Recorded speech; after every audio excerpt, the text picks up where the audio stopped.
Jaguar once meant elegance with an edge, sleek lines, Le Mans pedigree, and that grey space pace swagger that turned metal into myth.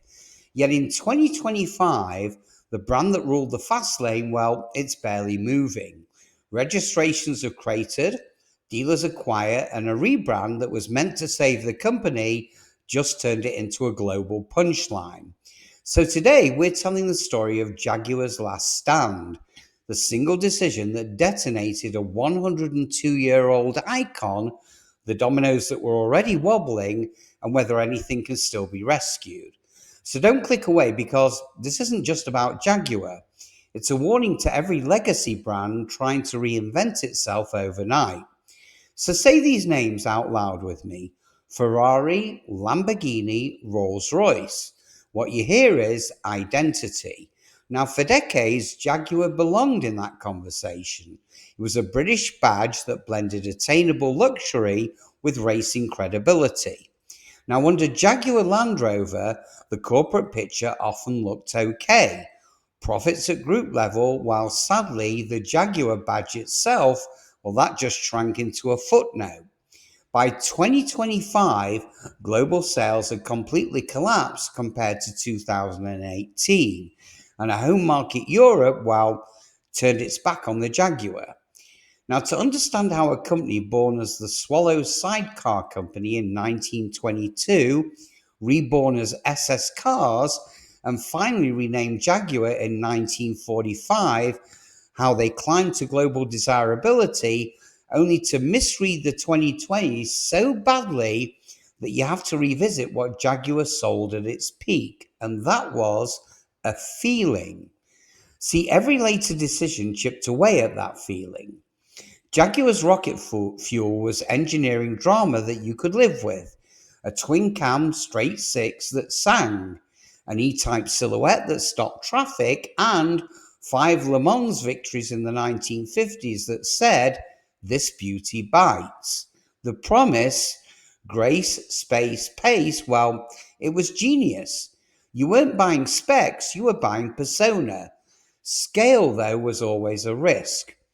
Jaguar joined bigger groups, first BMC, then Britain's state-directed conglomerate era, then privatisation, and then Ford's premier automotive group.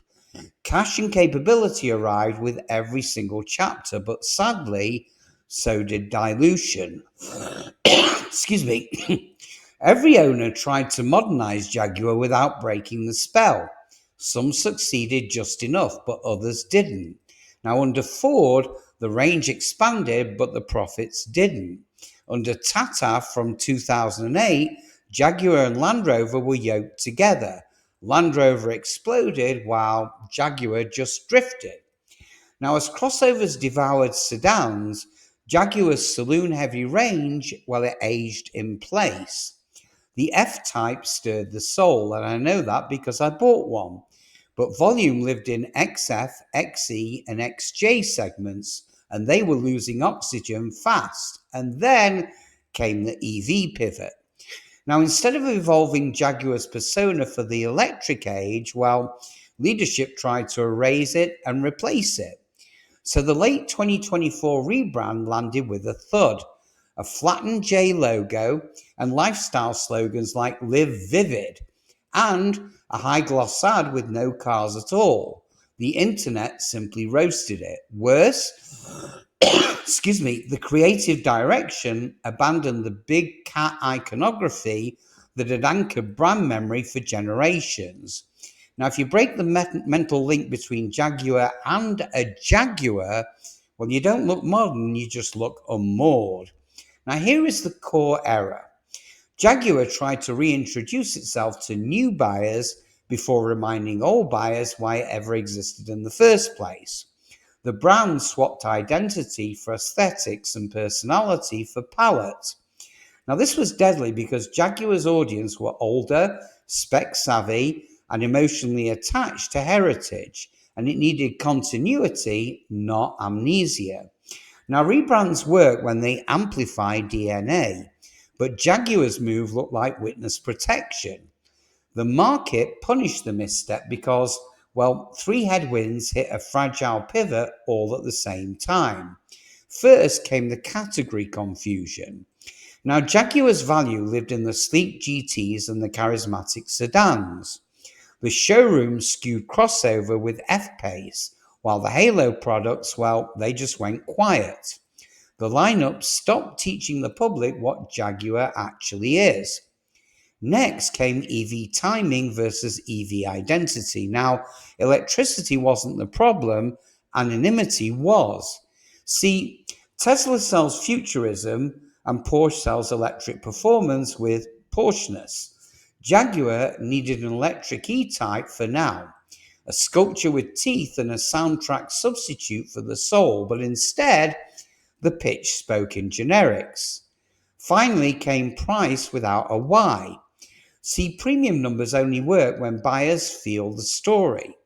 But with the cat removed from the badge and the romance scrubbed from the ads, well, the price just looked like a number, not a narrative. And yet, the good news is, or slightly good news, not everything is lost. See, the assets aren't gone. The world still knows the E-type shape, the long bonnet, the short deck stance, and the feline haunches that look coiled even at a standstill. Now, the Le Mans victories remain evergreen storytelling. JLR's profits and Land Rover's momentum can bankroll a focused Jaguar reboot if the brief is tight and the choices are disciplined. So if you were handed the keys, excuse me, the rescue plan is simple in concept and it's ruthless in focus. Start with a single Halo EV coupe that could only be a Jaguar the minute you see it. Low and predatory, maybe a modern echo of E-Type and D-Type. Make it the Mona Lisa of the showroom. Now follow it with a taut four-door fastback and a singles felt crossover that wears the same vocabulary. And give these cars a soul. Sound design matters in EVs, so craft a unique Jaguar soundtrack, something that cues performance without imitating an engine.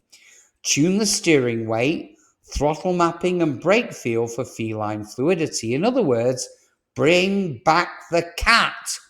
Modernize it if you must, but let the leaper anchor the memory. Replace abstraction with story. Retell Lion's grey space pace for the electric era. Connect Le Mans to next generation endurance. Show the craft, clay modelers, trim artisans, test drivers carving damp B roads at dawn, but keep the lineup limited. Do not chase every segment. Make each Jaguar rare enough to feel special and price for passion rather than ubiquity. Build a bridge to collectors with continuation-inspired trims, heritage colours, and a concierge pathway for classic owners who want an electric Jaguar without abandoning the tribe. So what does that mean for you? Well, if you're a fan, don't count the brand out just yet. Watch for a design reset that looks recognisably Jaguar. Now, if that moment arrives, the heartbeat comes back. So if you're shopping today, certain ICE Jaguars can be compelling buys. Serious metal at softened prices, but budget for specialist servicing and be honest about usage. If you're skeptical of the EV pivot, remember, the issue isn't electricity, it's identity. If Jaguar suddenly remembers who it is, electricity can power the next great chapter instead of just closing the book. So if this breakdown helped you see the bigger story behind the headlines, hit subscribe, tap like, and ring the bell so you don't miss any of our deep dives. And in the meantime, have a wonderful day, my fellow Jag enthusiasts. Let's get it right, and I'll see you guys on the next one.